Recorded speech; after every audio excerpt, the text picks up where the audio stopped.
Ladies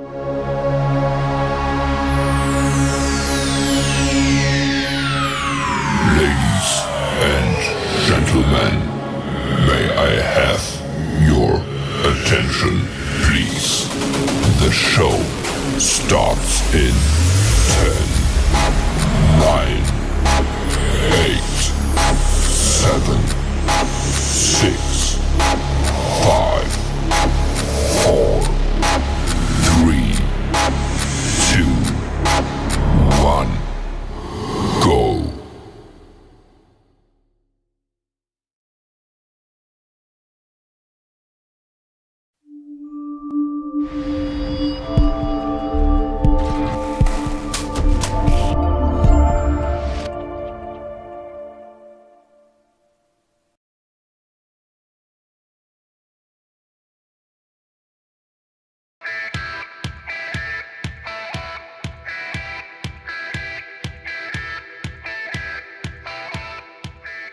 And now, coming live from the Midwest Racks and Rods studio, it is the Outdoor Show with your host, Scott.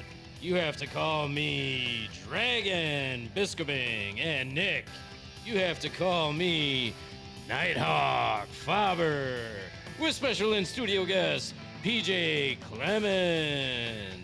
And we got Drew Biscobing behind the mic, folks, because that's where he looks his best. That's right.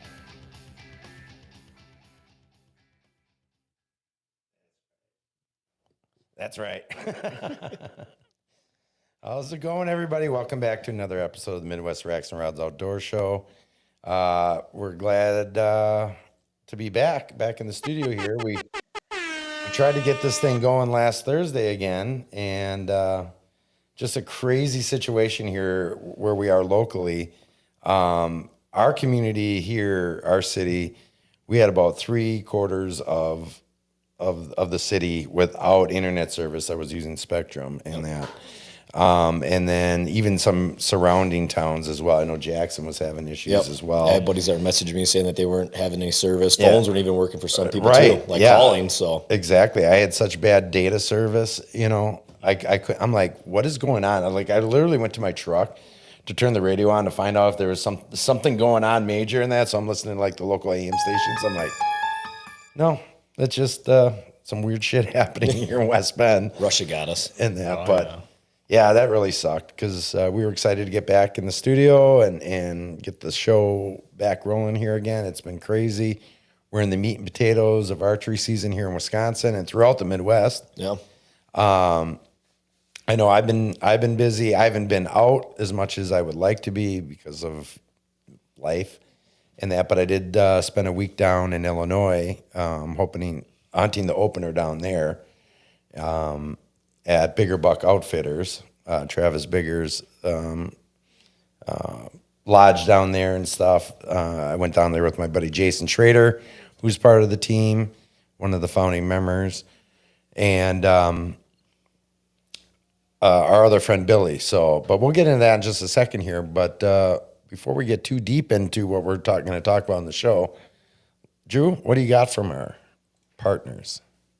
And tonight's episode is brought to you by Tagged and Bagged. They specialize in pre-taxidermy packaging for waterfowl. Their mission is to provide hunters with the highest quality prize packaging products to ensure preservation of a hunter's prized trophy. Tagged and Bagged products are made with the best materials and are designed to withstand the toughest hunting conditions.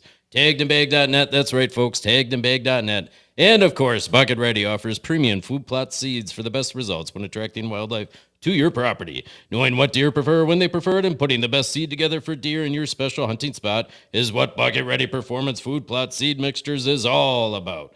BucketReady.com, you know it, and get on it. Get on it. Nicely done. That might have been one of your best promos ever. And who would have known why the guy is sick as he is right now? Just got to record it and just keep hitting play on that one then. Well, that's what we probably should have done. Nicely done. Take a little sip of bourbon there, homie. So like I was saying, spent a week down there. Conditions were super hot. Like the whole season here so far. For the most right, part. as it is everywhere. We had the first day, opening day, October 1st, we had winds over 50 miles an hour, like gusts. I'm sitting on a freshly cut bean field in that, facing to the northwest, and just getting slammed Right in the all day face. long in that. But I had an encounter with a really nice buck. He was a little over 130 inches, or right around there, you know, as best I could judge. And I was hunting this new farm down there, and they just got these stands up.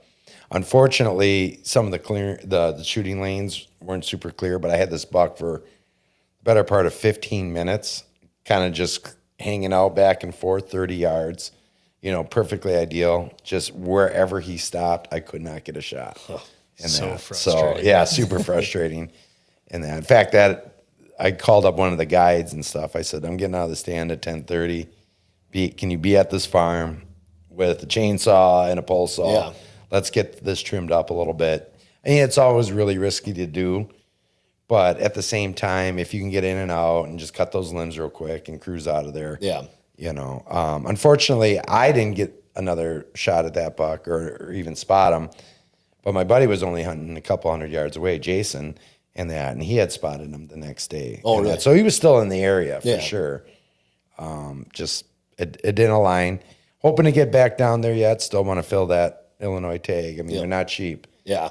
And we've got an open invite to get back down there at some point, whether it's late season or whatever. I mean, it's just a time crunch because it's not now. It's like I want to be in my stand here in Wisconsin. I've got a couple nice bucks cruising around. They're not daylighting much. At least the one big target buck that I'm really interested in isn't daylighting, but he's getting close. It's still so warm though. I mean, as soon as it gets that cold snap, we're going to start seeing. I mean, right now, technically, everybody's rutcation starts today. Right. I mean, people are usually taking off. I got a buddy that took off, and he's like, I have nothing really moving. It's 80 degrees today. 82, I think it hit. So not typical temperatures. I think last year, either today or tomorrow, I was in La Crosse, and it was snowing. It was like a high of 34. Yeah.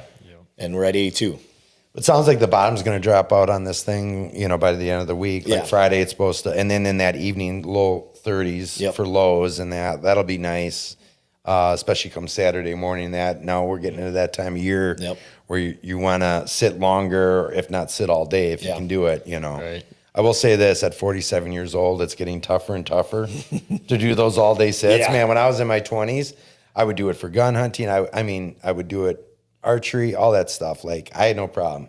Take a sandwich out there and now it's like, things are starting to hurt. You know, like I'm losing circulation. Especially when it's cold, trying to draw back after you've been sitting like this for 4 or 5 hours. Right. It's like, Start to get stiff. Yeah, absolutely. But looking forward, I'm heading out of town Friday morning. So I'll be gone for like 5 days. That's my little rutcation. If I don't get it done there, I'll be back up for like 3 days the following weekend. Kind of trying to be up there as much as possible until gun season. You know, happens, but bucks this week, I saw a lot more hitting the ground. I mean, we had that this weekend, especially. We had that little cold snap, and I was actually out. I took my brother-in-law out, and Saturday morning, I was just sitting in the blind, and I was just messing on my phone. I looked up, and I had like a good 120, probably something like that right there. That came right up at 20 yards and sitting there, and I'm like, I went right past, couldn't shoot. Obviously, I don't have a tag anymore, so I was just watching. But I was hoping to go towards him. It didn't. It was chasing some does even too, and it was exciting to watch. But you just sit there and you're like, boy, next year, I guess. Right. Well, and speaking of which, you don't have a tag anymore. Nope. Because you got it done fairly early again. Yeah, I think it was September 19th. So, that's super early. Yeah, and it was hot. Last year was early though too, wasn't it? October 7th. Yeah, that's still really early. Yep, and that's the biggest buck ever shot. He was like 147 and something other. Sure. But yeah, this year it was an exciting year. I mean, me and Joel stuck a lot of time, money, effort into our food plot, made it a lot bigger than we ever have, and we really doubled down on it this year, and hoping that it'd pay off, and it did in a big way. I mean, he shot that 11-pointer opening night. Yeah. So we actually moved his stand when the one like 2 months before we were moving stands around, and he set up 2 other ones, and I'm like, I think we need a stand right over here next to my box blind. I said, let's just move one of those crappy ladder stands in case you change your mind. Well, glad we did, because that buck, the buck that I shot, and then another nice 8-pointer and a smaller one that I passed, were all coming out right in front of him. I think it's because I did some oats and I never tested that, and it was a little bit taller, and I think they felt safer there than by me. So opening day, we're sitting there, and it was warm, 70 something, and nothing was coming out, nothing moving at all. And then out of nowhere, all of a sudden my camera actually went off, and I looked and I'm like, oh crap, that's in front of Joel. And there was a lot of leaves and stuff at the time. So I really couldn't see very well. And he walked right up and he's feeding out. And I'm like, gosh, that's like an 18-yard shot. Why is he not shooting? I'm kind of waiting. I'm leaning off my stand and I can see it. And waiting, probably 5 minutes goes by, and all of a sudden, I hear him shoot. See him run off, and I'm watching him in the field. He gets to the high grass, and all of a sudden, he only went 50, 60 yards and tipped over dead. And I'm like, heck yeah. So he's texting me. He's like, I just shot. I'm like, I seen it, man. I see it. And I'm like, we still got about 45 minutes. I'm like, look, give me a little bit of time. And now in my mind, I'm thinking, man, I could shoot any of these decent bucks that are coming in, and we could double up. What a cool story. Right. No sooner than I think that 15 minutes later, I hear some snapping and crunching behind me. I turn around and look, and a decent 8-pointer just outside the ears, nothing great, basically what I usually shoot. And I'm like, all right, cool. So I turn and I get ready, and I looked at it. I'm like, oh, that's the one that I said I wasn't going to shoot. It's not. We had Crown is the one last year that turned into a real nice thick 8 this year. So I drew back, and I'm like right on him. I'm like, oh. And I D-draw, and I hung the bolt. I'm like, I hope I don't regret that. And he fed around for a while, and long story short on that, we walk up, and that's Joel's biggest buck ever. My goal this year, after setting it up, I put him in that best stand, which was technically mine and his, but mainly mine. Sure. I put him there because I knew he wanted to get a big buck. I wanted to see my friend shoot one. He was so happy, so excited. He's getting it shoulder mounted. It was an awesome story. Landon was super happy that he got one because he helps out a lot, and it was awesome. And then I'm thinking, how long is this property going to take to cool down? And I sat a couple more nights. One night I saw 9 deer, and the Crown came out. He was at like 45, 50 yards, and I didn't want to push it. I'm like, it's early. I don't want to wound a deer. I don't want to mess up. It's warm. So on, so forth. And I think it was like September 19th or 20th. I went out by myself, and I was sitting there, and same thing, a lot of little bucks. I actually had a fork that was in velvet a couple times out there, and I kicked it around just for a second because I'd never had a chance in Wisconsin. I'd never seen a buck in velvet during hunting season. Sure. So... And all my buddies were like, don't you dare shoot a dang little 6-pointer with velvet. I'm like, I just thought it was cool. So 2 nights after that, or 3 nights, sitting out, had a good amount of deer come out in the field. I was excited, but I just wasn't seeing much on cameras. They kind of went dead. Again, it's warm, and I'm like, we'll see what happens. And I'm texting, I'm like sending some snaps out of all the deer that are feeding around the plot. And all of a sudden, I was texting Joel at the time, and I looked up, and I'm like, across the field, probably 100 yards, came out in the corner. I'm like, oh, that's that really nice 13-pointer that we had. He wasn't very wide, but he was just very thick, and he had the 13 points. And I'm like, gosh, that's a great buck. And in my mind, I know, best time of year still to come. But in my mind, I was thinking it's not a buck that I would ever pass any other season. Last year, I set my standard higher with what I shot, and we didn't have anything bigger on camera. And to this day right now, we still haven't had a buck bigger than that on camera, than the ones that we shot. So I'm sitting there, and I'm waiting. He's at like 40 yards now, and he's pushing a little buck around, actually fighting and pushing him, even pushed a doe around, and he starts walking towards me. I'm like, perfect. He's coming right in, right where he had the turnips and stuff. He was walking out of the clover, and I ranged him like, hey, 32 yards. I'm like, I'm dialed in. I can hit a softball at that. So I'm ready. He's facing me, and I'm like trying not to shake, trying to keep calm, and finally he goes right the way that I want. So I'm like, this is it. It's going to happen. So I draw back, and there's only one branch I had hanging here, and if he walks away, I don't get a shot, and if he walks over here, it's coming to 40, 45 yards. And I'm like, I got him here now. So I'm at full draw, sitting there, and I'm like, okay, he's walking. I'm like, Matt, and he wouldn't stop, would not stop. But I'm like, okay, and he's only walking. He's doing that like feeding walk, so it's not fast. And I'm like, okay, I got this. And I leaned just a little bit forward, and then I saw the branch. I leaned a little bit more, and as I was leaning, I bumped the release, and it went off. And I watched the arrow. Not a great shot. I told everybody that too. I'm not impressed with it. I'm not happy with what I did. I was shooting the way I wanted to shot. I've shot it a quartering way like this. I just leaned a little bit way too. is a great shot. But I think he was a little bit more than I thought as I shot, and he turned just a hair. And again, as soon as I shot, I hit him towards the rear here, like just right towards the guts area. Saw my arrow sticking out probably 8 to 10 inches. Runs off with his tail down, runs about 60 yards, and I hang my bow up, and I literally just put my hands over my face, and I'm like, why? I'm like, it's so early in the season. If it wasn't going to happen, if you didn't get him stopped, you didn't feel comfortable, why did you take that shot? And I'm just beating myself up. I'm like, if I wound this deer, I said, and he dies and I find his rack, I'm going to be so mad down the road. Called PJ, and I had a couple other buddies that had drones, and I was going to try and get him out there. It didn't work out getting a drone. I walked kind of where I shot, tried looking for blood alone. Nothing. Kind of walked where I thought he went in. Nothing. How much time did you give it, though? After I shot, it was probably 35, 40 minutes. Oh, jeez, you really pushed the envelope on Yeah. that one. Well, I didn't walk. I walked where, and then like I said, so he stopped at about 60 yards, and he was just standing there, and he kind of looked back where I shot him. And I'm like, just like closing my eyes and shaking my head. I'm like, you're such an idiot. And I didn't pay too much attention. He ran then hard, and I saw him die. Like, he literally ran and just like dove hard left. I'm like, well, that kind of looked weird. I'm like, that almost, again, I'm thinking of my shot, and I'm looking things up, and I'm like, I'm not impressed. So I walked where I saw him kind of go in, and I heard like almost sounded like rolling. Yeah. And I'm like, get out. That's it. Lights off. And I walked straight out, got to my truck, went straight home. Didn't even think twice. Waited probably 2.5 hours. Was going to get a drone, but I wanted to kind of give him overnight because I thought it was guts and liver. I didn't want to push it. I've this year especially, I know too many guys that have lost deer this year because they think they made a great shot. And my number one rule to myself over the years was, if you did not see that deer drop, and everybody's like, 45 minutes an hour is fine. If you didn't see it drop, what's another 2 hours, 3 hours? What's it going to cost you? Right. You ain't going to bump him if you wait that long, but if you go too soon, you bump him, who knows where he goes? And where he was a thick, nasty swamp. And I mean, early season, that stuff is 10 feet tall. Right. So I walked out, got home, talked to a couple people. Joel came over, and, we came down to a decision. And it was about now 10:30, 11 o'clock at night. And I said, I'm going to wait till the morning. I said, if we push him off this from here, I said, he goes any further than where I seen him go in, I said, it's going to be a needle in a haystack. And we came in the next morning. It was my Uncle Greg, PJ, me, and Joel. We walked and we spread out in 4-man wide, walking through, didn't find any blood, nothing. I mean, there wasn't a drop of blood. And we walked and walked. I think we walked for about 2 hours, just panning back and forth. And again, I'm climbing dead trees trying to get over this grass because it's over my head. Mm-hmm.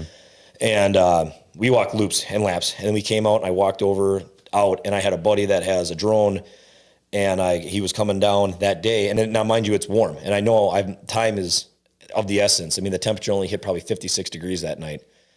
And I'm like, I want to find this thing because I want to save the meat. Everybody cares about the racks. I get that. I do too. My thing is I want that meat. I don't want it to spoil. If I find this thing in 2 days from now and all I find is the rack, it's embarrassing to me. Right. Because you lost out on the meat. Yeah.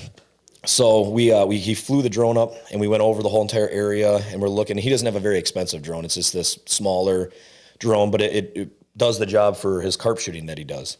So we're flying it over. I'm staring at this little puck that he's got, and I'm looking, and we flew for probably a good 20 minutes. And I said, why don't we come back here in the field? And one of those weird things that comes to my mind, I saw this heavy, heavy trail went right into the corner, and I'm like, the only chunk we didn't walk is about the size of half a soccer field or half a football field. I'm like, that's the only place we walked past this spot. I walked past it 4 times, and I walked past this deer probably 4 or 5 times within 15 yards of him. Never smelt him, never seen him. You like circled it the whole time. Yeah, we did. we were on him, and the fact that we didn't smell him or see him was just unreal. So all of a sudden he's going over the top. I'm like, oh, look by that dead tree. I'm like, is that a rock? And he kind of flies over, and he like kind of zooms in. I saw like a white belly, and I'm like, yeah, that's a white belly or that's high grass. Like, we couldn't really tell. And I'm like, okay. And then he tried going around it, couldn't see it anymore. And I'm like, shoot. Tries coming back. Now he can't go back where he was. He can't find it again. And I said, keep that drone right there. I said, I'm going back. So I go booking it back there full speed. I know right where we think we seen it. I go just tearing through the grass, running. As soon as I got to where the trees ended and it was the high grass, there he was laying down. The only thing that I saw was his white belly. He had his head buried under grass. It was like a tidal wave of grass like this going over him. Oh, yeah. When I ran in there, I got from here probably 10 yards away, and that's when I see him. I ran up, and I was so happy. I ripped him out of the grass. I even took a Snapchat video of it. As I was pulling it out, I think I showed you it. I was going nuts. I'm like, I can't believe I found him. Oh, my gosh. And I pull him out, and he's even better than I thought. He wasn't super wide, but I'm like, that is just an awesome buck. I can't believe this. We dragged it out, and as we're walking out, we did find the blood trail. Yeah, you can see right here. Here's a shot of, or a couple pictures there of that buck. Yep. Yeah, that was the morning that I should have found pulled him up that other picture too. I'm sure you guys can probably see it, but like 13 points. Yeah. In that, just he's split. Yeah, he had everything. 2 splits in the back, and then he had another split on the next one coming forward. Yeah. And we never had this buck in years past. We actually think he's older. He just didn't have like super great genetics. We were thinking he might even be a 4-year-old, but he's so thick and massive. Mm-hmm. He just didn't get very wide. So we found them, and I was so happy when we backed out, and then we found some of the blood. Now, again, I did lose a little bit of meat. I got ice in them right away. I washed them out, and I got them to the meat market because I'm not going to try and cut a deer up in that heat. Yeah. Got it in there. They did say that I lost the rear hind quarter where the arrow kind of went in, and I lost a little bit here. I lost the tenderloins, but I got everything else out of them. Sure. Well, given that it was... Hey, something's better than nothing. Yeah, and given that I still, like I said, and that's the thing, like I always tell people, like, I knew going in there, walking around with all of us in the bedding that we were going to blow this property up. And I didn't care. I didn't care about another chance, another buck. I just wanted everything I could do to recover this buck. And I know people would have said, no, I wouldn't even go in there. Just wait for a different buck. And I said, why? Give everything you can to recover that thing. 100%. I'm not thinking about the next buck. I'm thinking about, this is my tag. This is my buck. Right. And after I found him, I was so happy. And like I said, I wish I would have paid someone to come in with a drone because they would have found it. With a thermal drone, they would have found it. Sure. A minute. Yeah. 1 minute I would have found it. And I second guessed myself. Oh, yours is thermal? Mm-hmm. Yeah. So, and he was in between getting a different drone, so he didn't have a drone at the time. And I called a couple people 2 days before. Yeah. And He I was called, so mad. I called 4 or 5 guys. Nobody answered my call. And I knew if I don't fly it tonight, there ain't no point of bringing it in the morning because the thermals don't do anything. And like I said, I just thought, well, we'll walk and we'll find it. So patience paid off, persistence, and just in coming to every kind of idea that I could come to recover this deer paid off. And everybody's like, why didn't you bring a dog and whatnot? And nothing against dogs. I've had buddies with dogs. I've gone with dogs before and helped out. And not that they don't do a great work. I've seen them do good work. I just haven't seen enough that I think that a dog, for me personally, was better than a drone. And we already walked all over there. After 4 of us walked through there, I wasn't going to bring a dog in. Right. There's nothing. Now you've really mucked the whole thing up. Yeah. I mean, you're sensible. Yeah. I mean, we've had enough dog trackers on the show over the last several years, and that between Tim Kill and Jamie Dom and things, these group of guys from Wisconsin Deer Tracking Services here, they'll tell you, time and time again that you really, really, once you're in there and then in these dry conditions is also really, really tough for those dogs. Yep. Everybody thinks like, oh, rain or, moist ground from heavy dews is going to screw it up. No, that just makes it better. That just makes it way better. Yep. So, 100%. I'd be curious to know like how the deer trackers here in the upper Midwest are doing right now. Yeah. Just for the simple fact that, hang on, we got an incoming. He's actually got a couple here already right behind the Midwest sign. But I would be curious to know like how well, like what their numbers are this year. Are their numbers down in terms of recovery? Because it is just unbelievably dry. I mean, have we even had much a little rain bit of rain since July? No, 2 little ones maybe? Well, we got a halfway decent rain over the weekend in that, but you wouldn't hardly know it. No. Because it runs off. Yeah. It's not even hardly soaking into the ground. Yep. And even look at the leaves this year. Everybody takes pictures. They didn't last long this year. It went from green and then it was like yellow brown like that because we haven't had They're just flying off the trees right now. We're getting 40-mile-an-hour gusts here the next couple days and that. It's crazy. So that's awesome that, I think there's a time and place. Now, could a dog have found that? Absolutely. Yeah. And it depends on the dog. Yep. And it depends on the handler and things like that. But I didn't even want a dog that night, like I said. After I saw, and I knew where my arrow went in, I was 100% accurate where I shot. Knowing where I shot, not accurate. I shouldn't say that.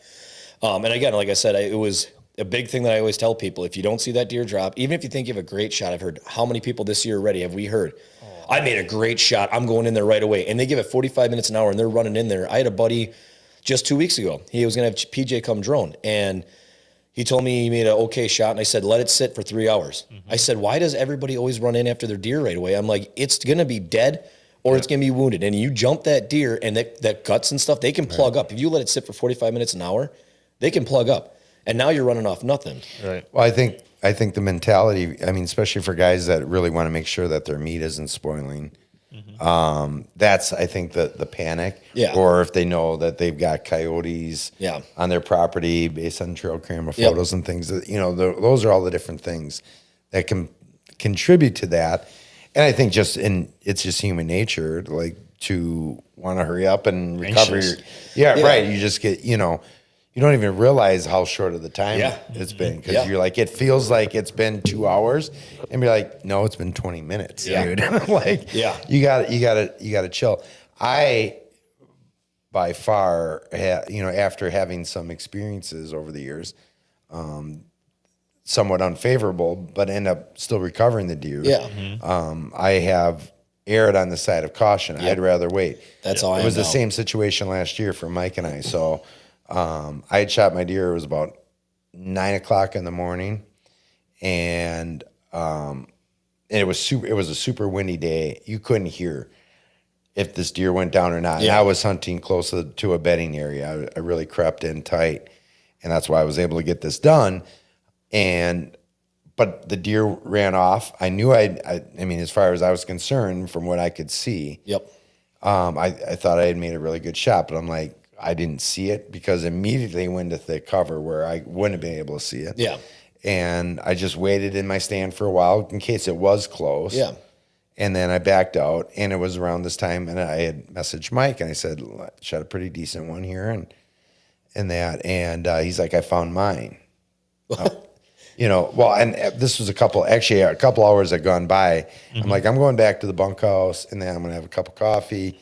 I'm going to chillax here a little bit, change clothes, get ready to go track this thing in a few hours. I'd rather just wait. And the temperatures were warmer that day, too, as they have been the last several years here, first week in November. And then Mike messaged me. He's like, dude, I found mine, that he had shot earlier. And I said, all right, well, let's take care of yours. Yep. And that get yours out, cleaned up. We'll take pictures and stuff, and then we'll go after mine. Yeah. So we go over there. By this time, it had been so windy that it had blown the All the leaves leaves. over. Oh, And that, yeah, I like, didn't think of that. and it was That's like the sun was so bright the way it was that, like, I'm like, man, this is going to be a nightmare. Well, this buck went all of 15 yards. It made like a Yours semi-circle. Yeah. Oh, okay.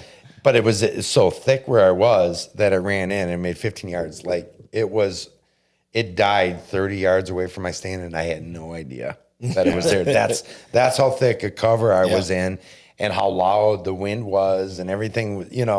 I was like, I had seen it jump over a log as it took off, and that was the last. And it was just thick, like low white pines all the way down the ground, younger white pines and scrub oak and stuff, as is central Wisconsin. Right. But, I was kind of freaking out at first because, if you're not seeing that blood right away, you're expecting so much. Yep. Now, I've been in that situation too where the deer walks away or doesn't take off real hard or it stops and stands. And it's like, that's happened, on several, and that's what happened with Mike's too. It's like, well, that's a pretty good indication that you hit guts and liver. Yep. Oh, Still a dead deer. Yeah. It's still going to be a dead deer, but you have to give it that time. Yep. If you get in after that and you push that thing too soon, I had that happen last year, and it was a nightmare. Yeah, that's right. You did. I shot the buck. It was like a 140s. Shot it and watched it run up and fall backwards. And I was like, I called Nick right away. He had and I was videos like, of all this, by the way, too, on his it's phone. falling backwards. Yeah. I thought this thing was dung. I was like, I just smoked him. I was like, Went up on the this ridge is and it rolled like 3 times and it sat there and he sent me the video and I'm like, big buck down, you're done. And then what was it, 15 minutes later, he texted, my buck just ran off. 25 minutes later. And I was like, it just stood up and walked away. And I called him again and I was like, But it I don't know walked what to away, do. though. Yeah. Yeah. Yeah. It walked away and it bedded down like another 20 yards from where I shot it. Bedded down, got back up like 5 minutes later and ran down the hill and took off. And I was like, I don't know what to do. The running would have freaked me out. Yeah. Running And he didn't get out of the away. stand either, mind you. He didn't go after and Right. approach this deer. He's just sitting from the stand, still Right. silent, watching this all go down. Yeah, it was about an hour. So like flying the drones and stuff like that, I've realized that people go in there too soon. And when they go in, they just spook everything out of there. Like I just had one last night. I had one on Saturday or Sunday that I went and flew, and the guy went and looked 45 minutes after he shot it, and he's like, it was a perfect shot. And I was like, obviously it wasn't. Like, Right. can't find it anywhere. He tracked it 300 yards and then called me. We went and looked for it and everything like that, and it was just... Well, think about it. Like the difference between a perfect shot and a not perfect shot can be this much. Oh, yeah. You know what I mean? From like double lunging to like going just straight liver. Yeah. Yep. And that's a lethal kill. Yeah, it is. I mean, it will. Oh, yeah. That will. I've had 2 liver shot deer now, and both times it's been like they go and then they bed down fairly quickly, and then they get up. But the running away part is what would have like absolutely made my mind go bonkers. For same situation for you. Yep. I had one. Video. So, we were talking about the quartering away, and then all of a sudden the deer shifts a little bit right at the very last second, as you're releasing your arrow. And that happened a few years ago. And it ended up quartering so hard that I went in guts, liver, lung, and that. But my arrow only really showed guts and liver in that. And it took me several days to find him, but I ended up finding him. And the way that deer ran and the direction it ran, and I even had a dog come in, a purebred bloodhound, but that was also dealing with the double ear infection at the time. So he was kind of like, but this dog was on the track, and me and the handler pulled him off because we were looking at the blood going a different direction. Yeah. Had we followed exactly, we would have found him the next day, but it took me a whole nother day to end up finding him, and that dog was still on the right path. Yeah. And the way that deer, he ran that entire time, guts, liver, and lung, he still ran. And when he crashed, he slid and kind of wedged his antler in between two trees. He wasn't stuck. Yep. But it was clear that he went just in the position that this deer was in, this buck was in, that he just all of a sudden just collapsed and slid. And I just had to do this and pull him out. He could have got himself out. It wasn't stuck and, kind of thing. He wasn't kicking and trying to get himself out. He just ran himself dead. Yep. But he ran 700 yards. That's insane. Yeah, you know what I mean? He ran off our property because our property is kind of oddly shaped. There's properties and stuff. He ran off the property, cornered it, came back on the property, ran along the edge of the swamp, and ended on the other side of it. And that deer was dead before I got out of my stand that morning because I sat there for a while because I had filmed the whole thing, and I'm rewatching the footage over and over and over and over again. And then, because you only got a little viewfinder, right? Yeah. Oh, yeah. And then I'm taking my phone and I'm recording that so that I can zoom in. Again. And every time I keep looking, I'm like, this shot just keeps getting freaking worse and worse and worse. Yourself out. I'm like, did I hit it in that damn hind quarter in that? Yep. I'm like, maybe I hit it in the femoral artery, fingers crossed. I think that's what I ended up doing with mine, honestly. It just ended up being quartered so hard. It was it went slightly guts, liver, and one lung. Yep. In that. And after having run 600-700 yards or whatever, that was all it took. Yeah. Yep. But and you can, everybody's like, oh, you got to have light and knocks. You got to have a light and knocks. It's going to tell you so much. Not always. That can actually be deceiving too, because you're talking about the angle of that arrow too. So you think, all right, I saw that knock hit right there, but that doesn't mean that arrow didn't instantly hit that rib, and now it's like That's this. what I'm saying. So now it's way forward or way back. Yeah.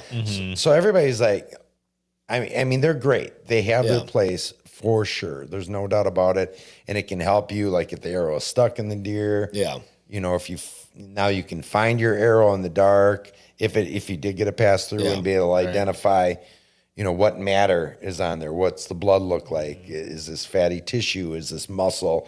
What does the blood look like on that? Those are all great things. Yep. But this whole idea of you're going to be able to know exactly where that arrow went in and hit, that's baloney, because in low light conditions like that, when you're at last light or even earlier in the morning like that thing could be cantered just like this or like that. And now you're like, well, that was a great shot. And then you come to find out, no, you stuck it in the shoulder or you're a little too far back. Yeah. You can't rely on that alone. The best thing to do when in doubt, I think just in general, just wait a little bit. Oh, give it as much time as you can. Right. Everybody's so worried, oh, it's warm out today. Do you know how long it takes for that meat to cool down anyways? Yeah. And that. Well, deer's already 90 degrees when you shoot it. Right. Yeah.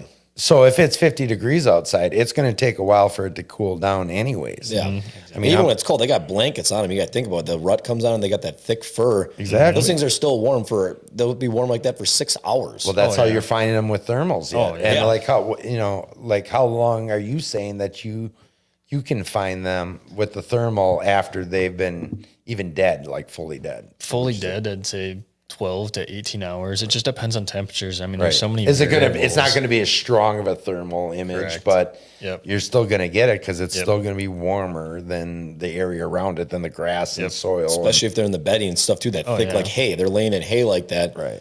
That's warm. That's going to keep them warm too, even when they're dead. Yeah, Sure. and you can see them. I mean, when the sun comes out, it heats them back up again. So like you can even find them the next day or two, but you have to almost get like perfect conditions, know what you're looking for, everything like that, and then you can find them. But it gets tough.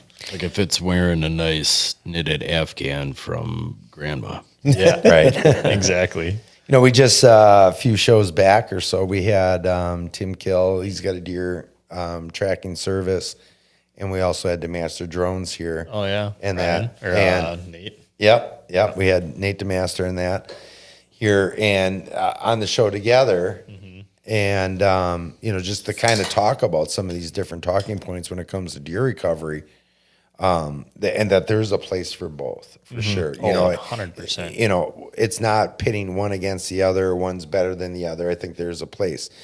And then one of the biggest things that Tim had said with the dog, he's like, you get into these thick swamps and that, where it's like it's super hard for the handler and the dog to get in there. Yep. Because you have to you can't just let the dog loose. Yeah. You know, it's got to be leashed. You know, I don't know what, you know, I think they can have pretty long leads or whatever, yeah. but they still need to be. Yep. Right.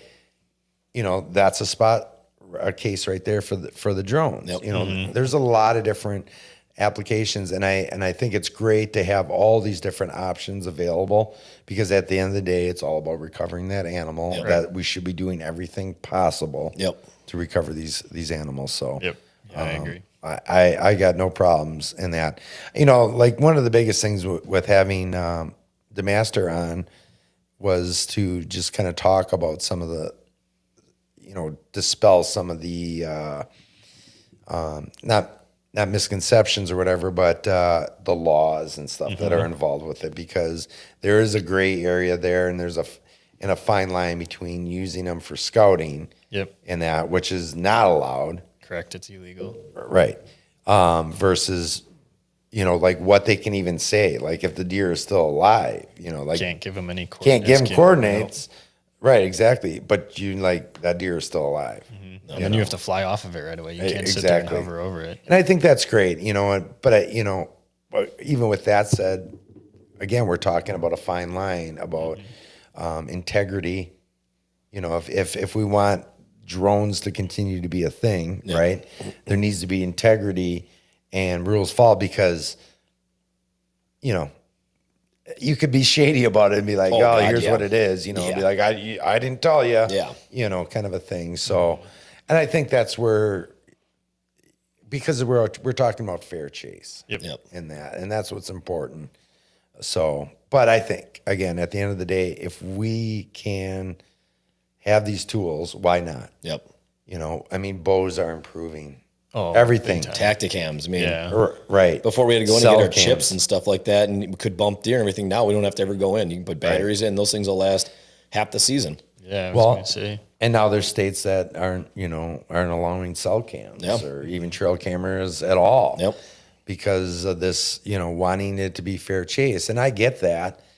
But the reason why there's hunting kind of in the first place or whatever is to control the population. Right. It's conservation. Yep.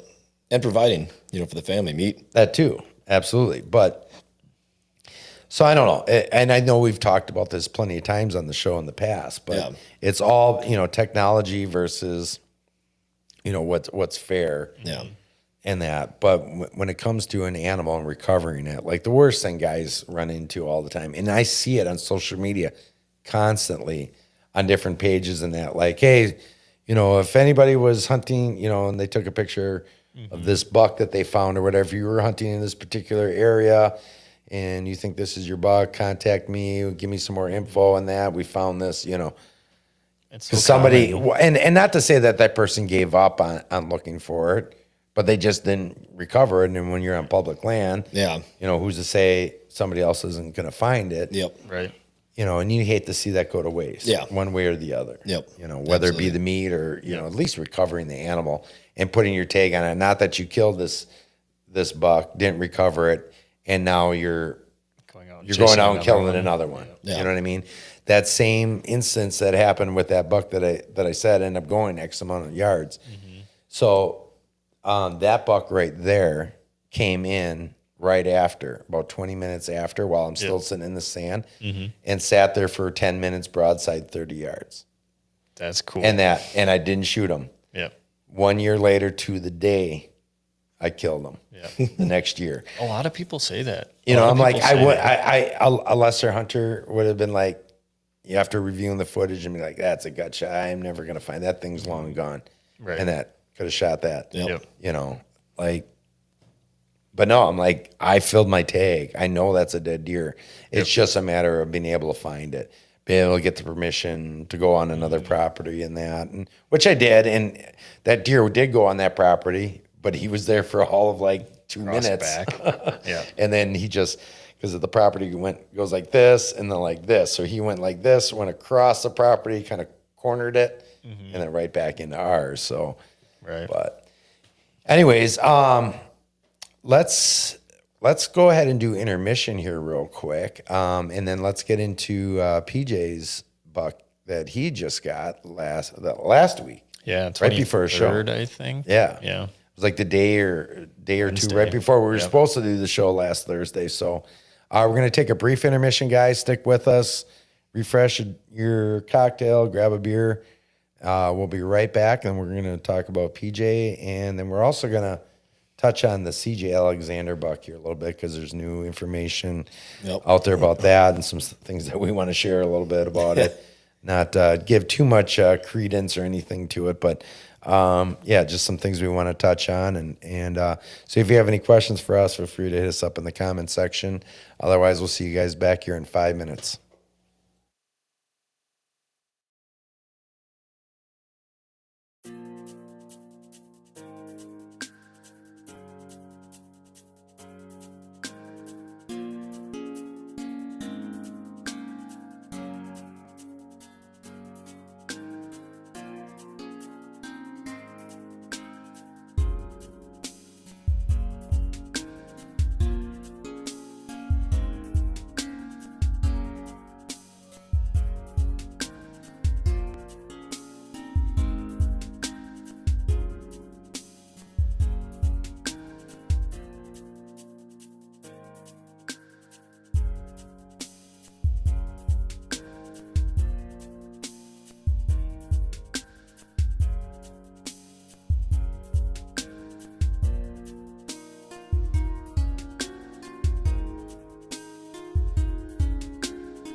What is an eponym? A person after whom a discovery, invention, or place is named or thought to be named. There are very few eponyms in the hunting industry. A product so popular and so functional, it becomes the act of the product. So how does something become an eponym? It's the best, hands down.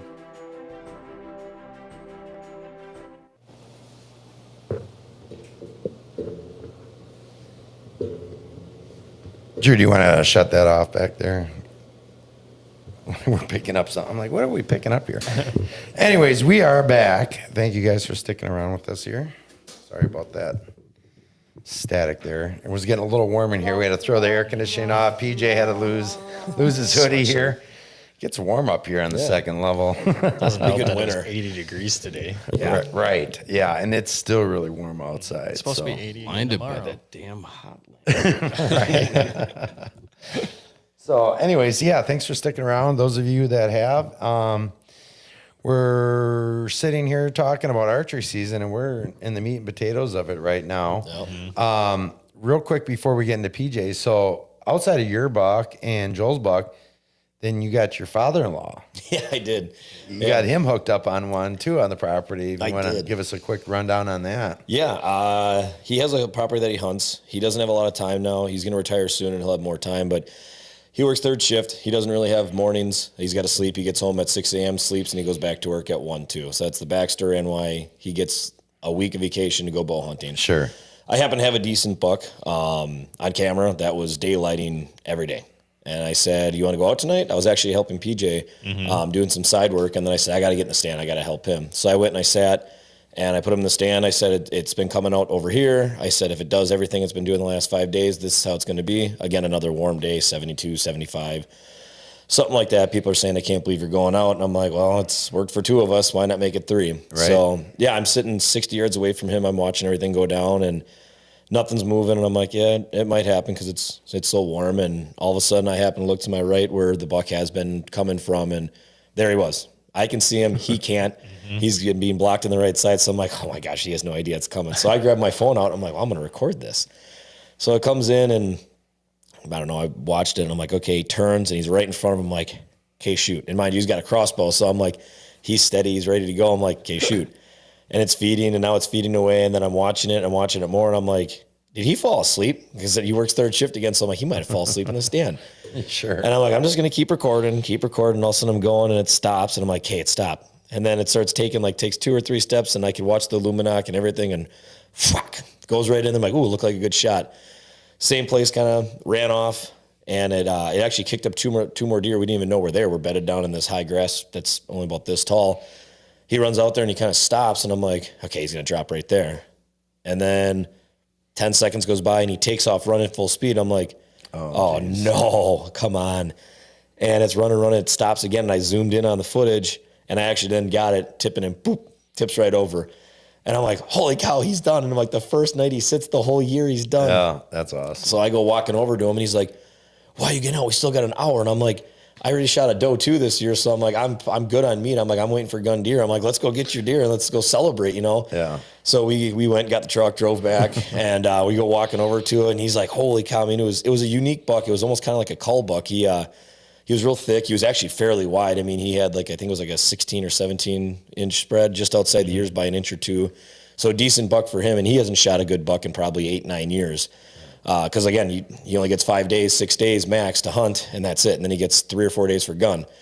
So he was super stoked and he was happy. And, he had like 2 in the middle. So like, instead of having 1 come up, he had the 2 there and then the regular side, but he was very thick and massive. I know. I apologize. I wish I would have brought that one up on here and that had that ready to go, but because it was a cool buck. Yeah. Super cool. That was one of his, I think it's his second biggest bull buck ever. And, he's like, I don't know what I'm going to do. Maybe European, maybe a mount.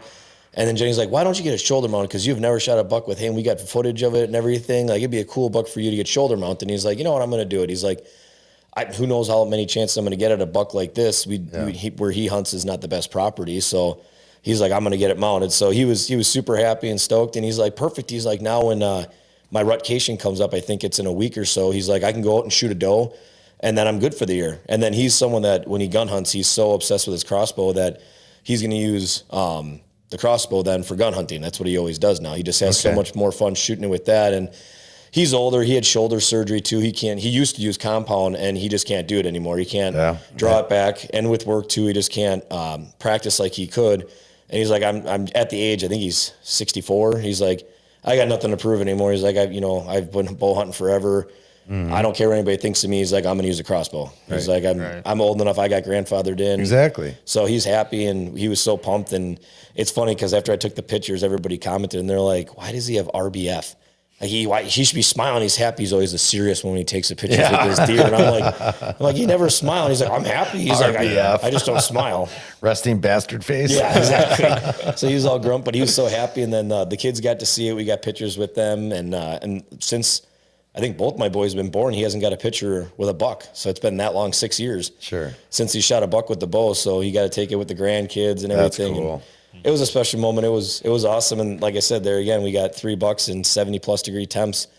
Everybody was telling me you ain't going to see nothing. And how close together were all these bucks? Like, they're all killed? Everyone that we shot 3 was weeks. Oh, time wise or distance? Both. Time, I think he shot his probably a week and a half after I shot mine, I think.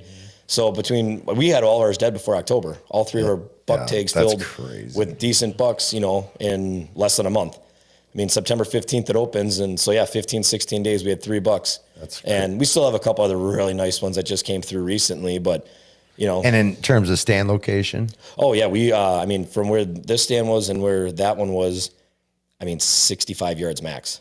That's crazy. So, we're a smaller plot that we put in, but it never seemed to bother the deer. And how many guys would have said, that spot's blown up already? Yeah, that's it too. Especially now, maybe come November, end of October, something like that, give it a good month or whatever. Yeah. Things will come back. Yeah. But like less or just over 2 weeks time. Yeah. And 3 bucks down. Yep. Within 65 yards of each other. Yep. And you guys were out walking around, looking for bucks, dragging them out. Yep. Gutting them back there. Driving around. We even duck hunted it too a couple times back there, walking around doing that. So, it's just, we do everything out there. I don't know if they just get used to it or what, but this year was the best year we had. And like I said, none of these bucks that we shot were like giants. They're not giants, but they're very respectable, nice bucks, right? Yeah, Joel's 11 pointer's nice and wide, and he's happy. I got a 13. I've never shot a 13 pointer, and Terry got his second biggest bow buck in his entire life in 64 years. That's awesome. It was unreal. Looking at it now, I would never believe that all 3 of those got shot like that in that amount of time. Early season when, usually when you do blow it up, they're not going to be stupid. It's not the rut where they're going to come warm. Through. Yeah. And you didn't, during that time period too, there wasn't rain either. No, to like wash away the sand. You're always like, you're out here, get a good heavy rain that'll help kind of wash some of that out. Yep. At least that's the idea, anyways. But then we were just talking about earlier, like with the dog tracking and stuff. Are you really washing the scent away though? Or are you amplifying it to an extent? I don't know. You know what I mean? Like I think it could probably almost be detrimental. Yeah. To have the rain. Yep. That's just going to amplify your human scent. If the dogs can, my God, for sure the deer can. Oh yeah. So I don't know. They can pick you up from however far away anyways in this tree stand. So. Yeah, exactly. For sure. Well, that's cool. All right. So moving on. PJ, you just got your buck last week. Yes, sir. All right. Tell us a little bit about how that shook out. Oh, that was an interesting one, but it was so much fun. So I had, it was one of those weeks of work that is just like one thing happens after another. And it just, something ended up happening to the point where like I couldn't finish up my workday. So I was like, all right, well, I might as well go jump in the stand. You got to talk about your bow too, by the way, why you weren't even hunting up until this point. You didn't even get to the good stuff, why you haven't been out the entire season except for this. It's been a bad season. So I bought a bow back in like June. I custom ordered an RX-8. Okay. And I just couldn't figure out for the life of me why it was shooting so weird and everything like that. I'd have arrows at like 40 yards. And I usually go back to like 60, 70, 80 yards and shoot just 20 yards looks like massive at that point. So I was going out and shooting and everything like that. And I just, even at 40 yards, I couldn't feel comfortable and nothing felt right. So I took it into one bow shop. And they had told me that they needed to do a paper tune and do some other stuff. The serving came undone, so they wanted to redo the serving. On a brand new bow? Yeah. So, and then redo the D loop, and then the rest was all messed up and blah, blah, blah. It literally just compounding down and down and down. So then we went from there to, they worked on it, took it to another bow dealer. I got it back. I shot it like 3 times, and I was like, this still isn't shooting right. I was like, something sounds funny. Like, it just doesn't look right, doesn't feel right. And then took it to actually his cousin who works on stuff, and he jumped on it right away, started looking at it, and he's like, yeah, you have a 2-inch tear left and a 1/2-inch tear down. And I was like, so that's good, right? He just started laughing. So he worked on it for, oh man, I think it was like a week almost. Yeah, every day after work, he was tearing down, and he was going to his buddy's house. They got a whole bow shop in the basement between the two of them. They both have bow shops, and they had 4 different guys looking at it, trying to figure out why the bow was shooting so funky. On a brand new bow. Brand new. What, I mean, did you contact the manufacturer? That was the next step if they couldn't figure it out. So they ended up taking it to a different bow dealership themselves and like talking to them, and the guy just goes, yeah, I think you might need shims. He goes, we've kind of started going through a lot of like these black shims on these RX8s and stuff like that on the new Hoyts. And I went and picked up a pair from the first dealer that I got it from, and he's like, yeah, I got some right here. He goes, yeah, just take them. He goes, I won't charge you. You bought the bow from me, blah, blah, blah. Oh, that's where it came from? Yep, yeah. Okay. So then he threw them in, and he's like, yeah, I got like a 1/4-inch tear now. Now I can mess with it. Actually, I think it was like an 1/8-inch tear. And he's like, I can mess with it now and get it moved over. And we finally got it figured out, shooting straight. And I basically got the bow back on like the 19th, 20th. And I took it home, got it all sighted in again. The whole sight was way off because we had to change peep height, D-loop, all of that stuff, all the new serving and everything. So finally got it sighted back in, started shooting at like 60 and 80 yards again, and everything felt wonderful. So I had a lot of confidence. Before, I didn't even have enough confidence to go out and shoot at a deer because nothing felt right. Right. So then I was just duck hunting a lot and stuff like that. Yeah, I know when you don't have the confidence in your equipment. No. And that it just feels so sketchy to even be out there in that. Like, what if that shooter buck comes in and now I'm making a really marginal shot? Oh yeah, you know, on a good buck. I mean, on any animal, even a doe. Like, we don't give does enough credit either. Like, as if they're lesser than. They taste just as good. You know, but I think does are harder to actually take oh down. my gosh, they're so much smarter. They duck so much, and they're so duck quick. Yes, yeah, lightning fast. Yeah, but yeah, I mean that's one of the worst feelings in the world is just not feeling confident in anything you're doing. I mean, then you start second guessing yourself if it's you or if it's the bow, and then you start losing everything. And then I mean it just goes from there. But yeah, so basically I got it sighted in. I went and sat for the first time. I had actually an 8-pointer that I called 38. Special come in because he's really wide, like mass wise, but he's only like maybe 1.5 inches, 2 inches like lengthwise. So he's kind of goofy looking. Sure. But I had him come in, and so that was kind of a cool first sit. Kind of got the nerves and everything out of that and everything. My second sit, I had a doe come in with a spike, and then the third sit, I actually had the same doe, so I shot him on my third sit. I had the same doe come in, and the spike buck was following it. So the doe was like walking around behind me, kind of like trying to figure out what was going on. And then I had a spike buck probably 40 yards away behind me, kind of ranging around in the back and everything like that. And I was using my camera and filming everything, and my SD card actually wound up filling up. So I went to go put my camera away and everything like that. And as I went to go put my camera away, I spun around and saw him out in the field in front of me. And I'm like, no way. I was like, oh, okay. I was like that. And he was so far. I was like, oh, that's the big 8, blah, blah, blah. And all of a sudden it starts getting closer and closer. And I'm like, oh no, that's the 11. Like, that's the 11. I'm like, okay, start to get ready and everything like that. And I think the only reason he came in, he was actually walking away. But I think as a spike buck was behind me, I think him moving around and creating all the motion and everything actually drew him in. Sure. And started to bring him in and stuff like that. So he started to walk down this trail that kind of goes right in front of me and everything like that. Mm-hmm. And he stopped and stood there and looked for probably a good 2-3 minutes and just staring back that way. And as that's going on, I have the doe behind me, kind of walking around behind me, staring up and trying to figure out what's going on all there. Yeah. Got all the eyes on you. Oh yeah. Which was super, super cool. I mean, if that doesn't tell you like, I don't know, how much fun and I don't know, respect you can have for these animals. Oh, absolutely. But yeah, so then he ended up actually coming around almost perfectly. Came in, he was actually quartering to a smidge. Walked into like 15 yards, 16 yards ish, and I put my 20-yard pin on him because I thought I had mismeasured originally, and then when I went up and did everything like that, so I wound up drawing back on him. He stopped all by himself. Wound up shooting, and then going from there. Track job was pretty easy. It was not the best of shots, so It was an easy track job. it was. Yeah. So I right in the spine, so he fell down right. Oh, away. okay. All right. You confused me there for a second when you said like it wasn't the best of shots, and it was an easy track job. Yeah. He only went 1 foot. Yeah. So Yeah, I've been there one time. I spined.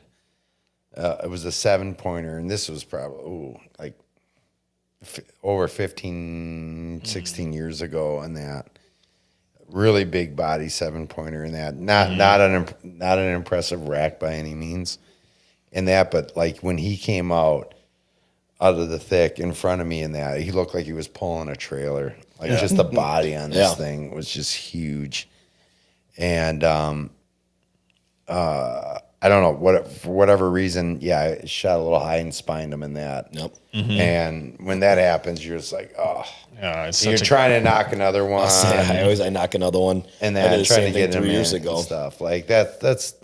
It's great because you know they're not going anywhere. Yeah. Right. And that, but you want to end that as quickly as possible, Yeah. and that to get that other one in, and Yep. try to double lung it while it's Nobody ever. I mean, you see those close shots are hard. I'll tell you that, especially if they're a quartering away. You got to think about it, especially how high you're up in the tree. Yeah. You look at it, I mean, between like where you should be hitting in the spine, it's inches. Right. I mean, when you're coming down on one that high in the stand, that's exactly what I did in mine. I came through and I shot and he dropped right there, and I'm like, holy smokes! I'm like, I ranged and it was like 12 yards, and I'm like, oh, I thought it was like 20, and Right. grabbed another one and shot. I mean, those close shots, so quick. it's a lot harder than you think. Yeah, I mean, I was going to say, we were just talking about that. I mean, miss a smidge back, and all of a sudden, instead of hitting lung, you hit liver. You miss a smidge high, and all of a sudden, you catch spine instead of heart or lung. Right. You think you have all of this area and that, even when you're talking like pie plate, right? Yeah. Mm-hmm.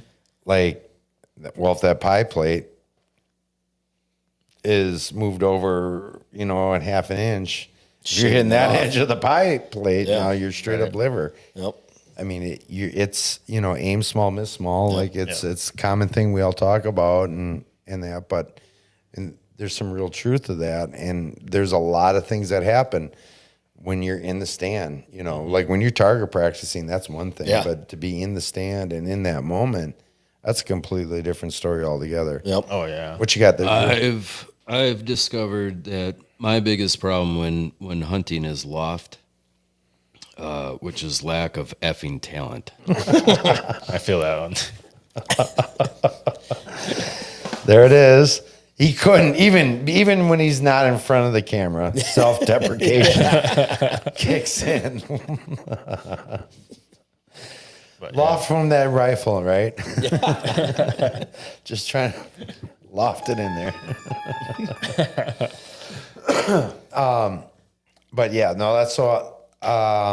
Drew, actually, I don't know. Did you pull up any of the pictures of PJ's buck here? If you could. I can do that right now. Perfect. It's almost like Luke was producing. Yeah, there it is. Yeah.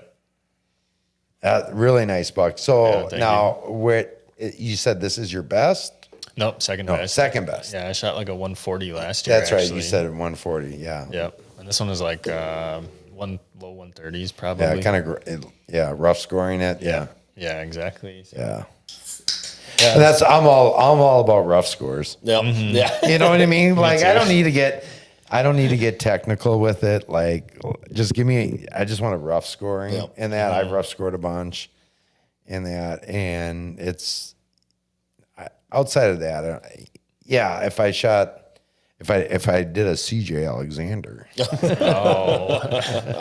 it might be a different story. If I shoot something that's potentially a booner, like I haven't. That's just not in my wheelhouse. I haven't had that opportunity, and some might say, well, if you pass up on some of those 120s and 130s, and that, I've done it with so many guys. So the biggest thing is, it comes down to the property that you have, what's around you. And to my point that I've said to a couple friends, I said, every year I've got anywhere from $3 to $6 all like this right here. Yep. And I've been doing this for 11 years on this property. How come that every year I don't have my 4.5-year-old plus every single year? 150, 160. 3 to 6 every single year, add that up times 11. How come I've had one opportunity now at that one that I shot last year and all those years, and nothing's changed, still doing plots, still same stands, scent free, same thing. And it's not that I'm even shooting them. I'm not even getting them on camera. Preach. Haven't got it on camera. So where are these other bucks that I pass every single year? Right. Oh, Is my it just God. the property is only meant for 2.5 to 3.5-year-olds and they have better properties that they go to where the never older thought ones about hang that. out? Right. Is that it? Because 11 years of doing this one property. Dude, you are preaching. That's some real preach stuff right there, because Mike and I deal with this, Drew, we all deal with this on this property. Over 20 years of hunting this property. Nope. And I have literally called it kindergarten. No. It's the kindergarten property. Yeah. Nope. And because after a certain point, because we don't get these, like when we do have those upper echelon bucks or whatever, and we don't get it. Like if we've passed on, or we shot one of the 130s that are on the property, something like that, but we know like there's also several others. Yeah. Why are we not seeing them next year? Yep. Like it's not just one 130 that we shot. There's all these others. Yeah. Now, sure, something could get hit by a car, all these other properties, but this occurs year after year after year after year. And that, like, what is it about this property that's different than the properties around us? What are they doing differently, or is it just that are these other neighboring properties hunting that hard? Yeah. And that bucks only get to this certain point, Yeah. 3.5, 4.5 at best. Yeah. Right. And for a while, I was only hunting 5 acres since I was 16. I'm hunting 5 acres. How do I manage deer on 5 acres? You can't. You absolutely So I'm cannot. shooting what I get the opportunity to have. And I'm for the people that have the property where you can shoot those 5.5-year-olds, you can pass bucks like this, and then every year you at least see them on camera. I'm not even getting those 5.5-year-olds on camera year after year after year. Right. I've had 2 in my lifetime on the 2 properties that I hunt that I would say were 145 plus. I think something that we just need to keep in perspective is just hunt for yourself. Yeah. Stop worrying about what everybody else is doing, and you can't eat the horns anyhow. Right. Well, I mean, yes, but also at a certain point though too, you want to keep kind of graduating up. Yeah. You want to sure. shoot bigger deer. Right. In that, and if I shoot 120, 130 every year, I'm happy with that. I am super happy. Like that is 100% okay with me. That's the whole reason Now- I have a new bow. In another 5 years from now, am I gonna, is that gonna change again? Like, am I gonna get sick of that? I mean, we all want to shoot a bigger buck. Yeah. Right. Everybody, even the meat hunter. Yeah. Even the meat hunter wants that first buck Absolutely. that comes in to be a big buck. Yeah. And sometimes the meat hunter just says, all right, well, it wasn't the big one, it's the fork horn, so that's what I'm shooting. Yeah. And that's fine. Makes no difference to me whatsoever. Yeah. But it's like, it is perplexing that when you are letting other bucks go, or not even letting them go, you just didn't get that opportunity, that 140, 145, and that, like, you didn't come into range and you didn't get a shot at them. Right. And then even next year, you might get a picture or two of him. So now he made it through. Yeah. And you're still not doing it.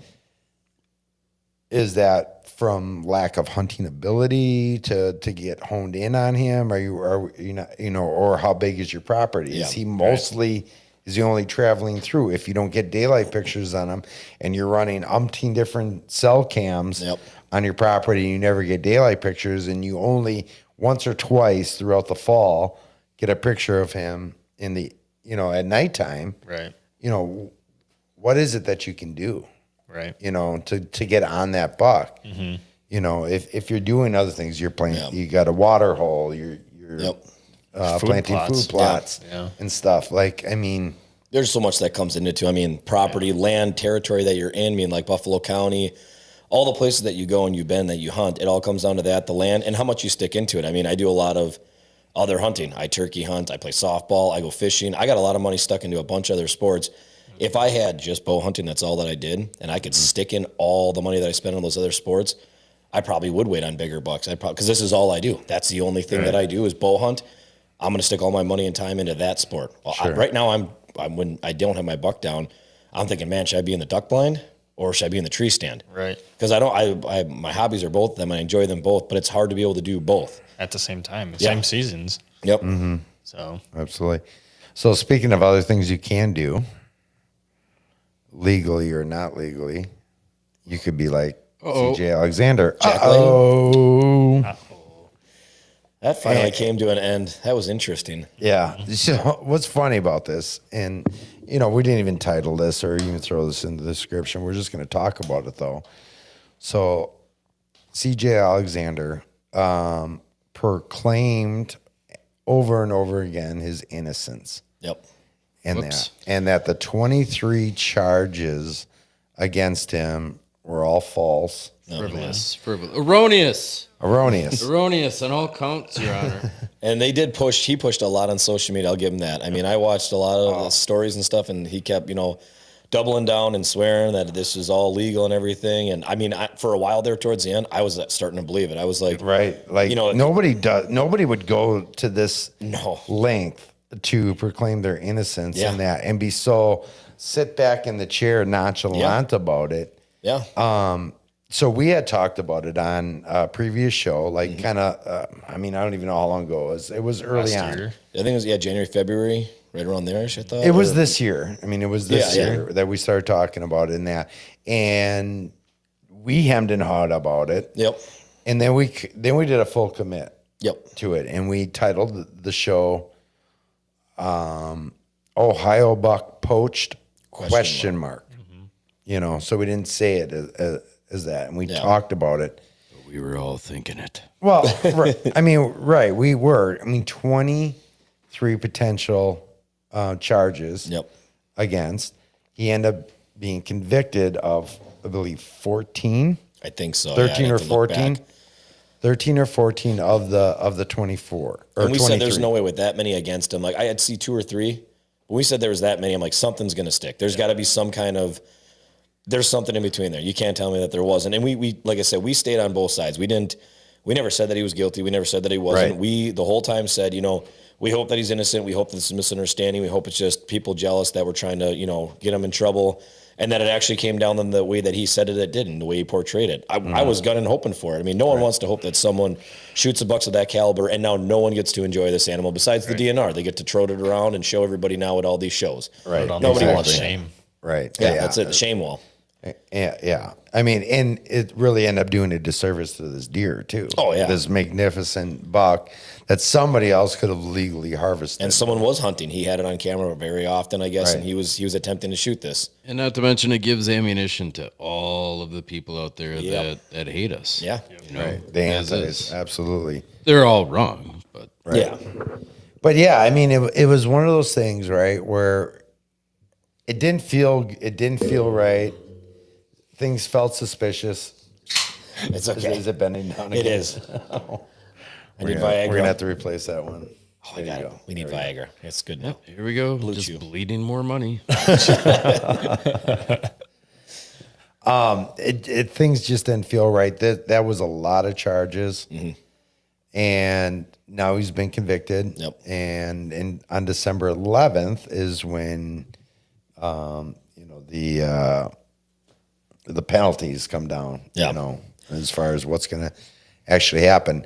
Now, what's funny though, so during this time that we initially talked about it, a lot of people there was outside of Hunter, I think it was podcast that had him on, and that there was other groups and stuff, other pages, outdoor pages and stuff like that that had stuff out, and then all of a sudden, boom, they were off. Yep. Yeah. And That's what held us back. That's when we got nervous. Initially. And then it was like, you know what?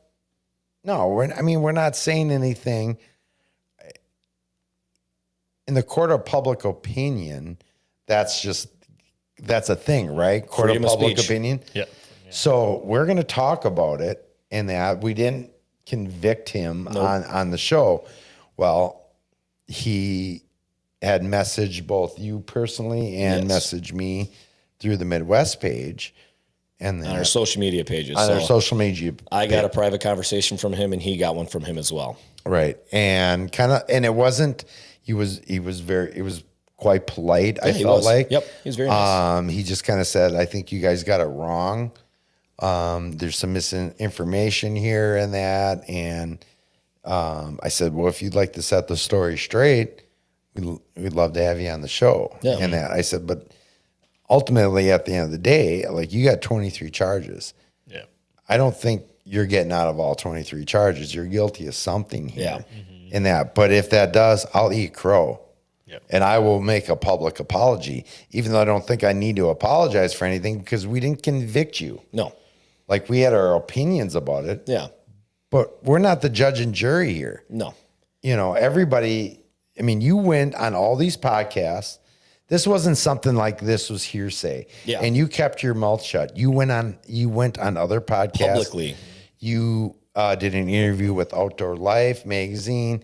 You know, you went to different, I think Field and Stream. I don't know. Don't quote me on this. Realtree reached out to him, sent him some free gear and whatnot. He had people lining up to like sponsor him, give him all these giveaways and all this other stuff. Like, hey, people wanted to buy the rack, which was a big thing that came down on it. It was a lot about money. I mean, I think it was $32,000 something he got for the rack from that collector. Well, when the court subpoenaed his phone records and that, and found all the text messages between him and his fiance or whatever, girlfriend, and that, like, this is going to be life-changing money and that. And she was saying, again, not verbatim, but alluding to the fact that she was nervous that you're going to get caught and that. And he's like, well, I'm fully in camo and I'm really sneaky and, just all this stuff. Like, for all the red flags that were there, he did do a good job. Yeah, he did. Of duping a lot of people. But I think also at the same time, there's going to be a number of people out there that hope that it isn't legit, just because it's like, oh, why does this guy shoot a, nearly record-breaking buck with a crossbow on 8 acres or 9 acres of property behind his sister's house? It also doesn't add up. Yeah. Not to say that can't happen, but obviously, yes, he was caught in that. But it was just interesting that he had reached out in that, and I had offered up. I'm like, you are welcome to come on the show. Yeah. In that, and he didn't. He kind of entertained it, but he's like, I don't think now is the right time based on the charges against me and stuff. So of the 23, what is it, 13 or 14 of them are sticking in that. And then they showed, you can do your own research. That's a big thing. I'll tell people too, what we're talking about is what we already read, but you can go and read it. You can look it all up yourself. Get the facts for yourself, not just listening to us. I recommend it. Yeah, read absolutely. about it. Do your own knowledge. Don't listen to podcasts and talk shows to give you the answers you need. It's right out there. It's all over. You can read it yourself too. Right. You can go look up court records. Yeah. We're not trying to slander a name or anything like that. He's done a good enough job of that all on his own. And unfortunately, and hopefully they change the name of this buck. It's not the Alexander buck. Yeah. Because that buck deserves much better than what it got. Yeah. And I feel bad for the hunters that were honing in. Yeah. Not to say that they wouldn't necessarily got them either. No, but just think about that. The chance of a buck of a lifetime, I think it would have been like third ever biggest buck. For Ohio. Yeah. To have that opportunity, and now it's taken away from you, and that's a buck of a 10 person's lifetime. Hundreds of years of guys trying to hunt to get a chance at that. That's not something that comes up every year. It's not a 150, a 180, what you can usually get, and most people have a chance at in their lifetime. This is a buck that none of us will ever see. Yeah, we'll never lay eyes on a buck that big out in free chase. Right. Exactly. Right. And it just gets ripped away. I mean, I feel terrible for those hunters and the people that had it, and I can't imagine what they're going through and what they're thinking. And now you don't even get to touch it or look at it. Right. You know. Yeah. And I mean, like I said, all the stuff that came out that he shot on the different land, came over, and his buddies too, and to the extent his buddies who helped him with this whole thing and elaborate on this. And if they did know, which I'm believing that they did know, they helped him move it off the property and whatnot, Right. and set stage this all up. You're a piece of crap. Right. Yeah. If one of my buddies ever did something like that, I'm reporting. I don't care if you're my brother. I don't care if you're my mother. I don't care if you're my father. You do something like that, I'm reporting you. Oh, yeah. And to the guys that helped him out, you're worse than him. You're just as because guilty. you just covered up something that you knew was wrong, and you went along with it. He went and did it and acted on it, and you assisted on it. Right. I hope you get everything that's coming to you as well. I don't feel bad for you at all. Right. I agree 100%. Like it's really sad, and it just puts a black mark on what we do and what we love as a whole. Yep. So CJ, if you're watching this one, you're more than welcome to come on and tell your side of the story on this when everything's all said and done. Yep. I will absolutely listen to you. I'm not going. You're a human being, and you made a mistake. So I'm not going to bash you, like in some sort of, extreme sort of way. But I mean, what you did was wrong. You did wrong. I think you need to own up to that. And come on our apology? show. Come Yeah. on our show. Yeah, come on our show and and do do it. Issue the apology. We'll gladly have you. Yeah, absolutely. But it's just the whole mentality thing. Cause through those text messages and that he's like, this is life-changing money for us and that. And so one might say like, somebody's really down on their luck or whatever, you go to extreme lengths and stuff, but what you're doing is illegal. Is it really any different than robbing the local liquor store? No. I mean, you're getting a lot more money than you're going to get from robbing the gas station or liquor store, or, something like that. Hey, they got these crazy things on social media stuff you can do now if you need money that bad. There's this thing called OF. I heard some people make good money on it. My feet can be found on feetfinder.com. Exactly. Just put it this way. There was a lady that made thousands of dollars selling fart in a jar. So, I mean. Little Bisco 5. And that's perfectly and that's perfectly legal. Feetfinder.com. There's other ways to make money if that's the way you're going to go about it. I mean, it's a terrible thing. Desperate times, I get it, to an extent. But it's just the whole, then to go on and try to defend yourself and be so brazen and I can't even find the word right now. You know what I mean? Like how to go on that podcast and stuff and lean back and So calm about it. Like scary. Wow. Right. It's scary. Cause I'm watching, I'm like, I don't know. It sounds like it's possible. I mean, I don't, because I don't live in Ohio, I don't live in this area. I'm not familiar with this buck and that, but this guy was so confident in the way he talked about it, and his buddies on the show backing him up on all this stuff. I'm like, man, I don't know. Maybe it is legit. Fluky things do happen. I mean, there's guys that shoot big bucks on small properties all the time. I mean, look at Seek One. Look what he's able to do. Shoots and stuff 180s almost every year. My God, it's multiple crazy. Different properties in multiple different states. If I was him, I'd be like, these CJ Alexanders are making it sketch for me. Everybody's going to be questioning me, which they do anyways. I mean, that's just human nature. There's jealousy and envy in this sport that we have, and which is really too bad. It's just social media's made it that way too. Right. I mean, that's the assholes like us are just talking shit about people. But I mean, there's better ways to make money. Again, I mean, it's a gamble. I mean, what he did was a big risk. I mean, that's no different than going to the casino and taking $50,000 and let's put it all on, black. Right. I mean, that's the same thing he did. Well, you're either going to lose that $50,000 or you could end up in jail. Yeah, like that he is might. true. I don't know what the penalties are going to end up be coming out of this. Will be interesting. December 11th is when we find out about that. But it's surprising too with all the stuff coming out. Like look at the fishing guys that cheating, put the weights in fish, and then it found out that guy poached as well. It's like just these people that keep doing stuff like this. And anybody that's watching or thinking about doing it, here's the example. You never want to hunt again. You never want to have a life again. You want to go to jail all because you want to shoot a buck and try and make some money. Right. Have a No conscience. moral compass. Right. Exactly. It's okay. Rope on a soap. That's why they make it. You know what that is? But I anyways, said that backwards there. Rope on a soap. Soap on a rope. That's soap what I on was a rope. thinking. Yeah. Yeah. No, not rope on soap. Anyways, all right. I think we're going to go ahead and wrap it up for this week here. I know the rut's on, and a lot of you guys are going to be heading up for rutcation. Not you two so much because you guys got it done. You guys looking forward to gun season? Oh yeah. I've never really gun hunted. You're not in my much life. of a gun hunter. I've always taken my bow out. Yeah. So makes it more fun. What about this year? Probably same thing. Go out with my bow again. Yeah. Hopefully I have a little more confidence now. So Sure. Oh, I've been thinking gun deer ever since my buck was down. I'm like, let's go. I'm ready. I'm like, food plot still got a little bit in there. I'm like, I want to get up in my blind. I want to sit there at the heater, and I'm just going to sit there and relax. yeah. Yeah, we'll be doing our annual deer camp special episode here coming up here in a few weeks before that comes around here, upper Midwest. But we want to thank you guys for tuning in to another episode. Hopefully you guys are all having a great season and continue to. And if you haven't got your buck yet, hopefully you're